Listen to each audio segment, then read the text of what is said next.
پھر جب عیسیٰ نے ان کی طرف سے انکار و نافرمانی ہی دیکھی تو کہنے لگے کہ کوئی ہے جو اللہ کا طرفدار اور میرا مددگار ہو؟ حواری بولے کہ ہم اللہ کے طرفدار اور آپ کے مددگار ہیں، ہم اللہ پر ایمان لائے اور آپ گواہ رہیں کہ ہم فرمانبردار ہیں۔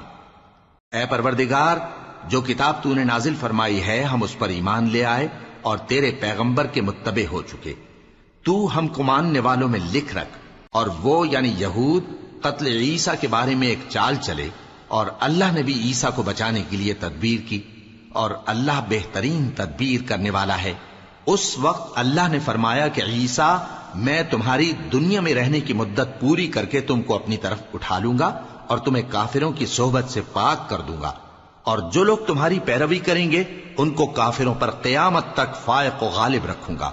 پھر تم سب میرے پاس لوٹ کر آؤ گے تو جن باتوں میں تم اختلاف کرتے رہے اس دن تم میں ان کا فیصلہ کر دوں گا۔ اب جو کافر ہوئے ان کو دنیا اور آخرت دونوں میں سخت عذاب دوں گا اور ان کا کوئی مددگار نہ ہوگا۔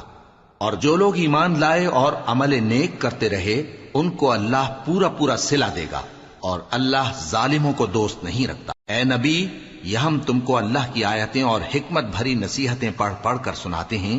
عیسیٰ کا حال اللہ کے نزدیک آدم کا سا ہے کہ اس نے پہلے مٹی سے ان کو بنایا، پھر فرمایا کہ باشعور انسان ہو جا، تو وہ ویسے ہی ہو گئے۔ یہ بات تمہارے پروردگار کی طرف سے حق ہے، تو تم ہرگز شک کرنے والوں میں نہ ہونا۔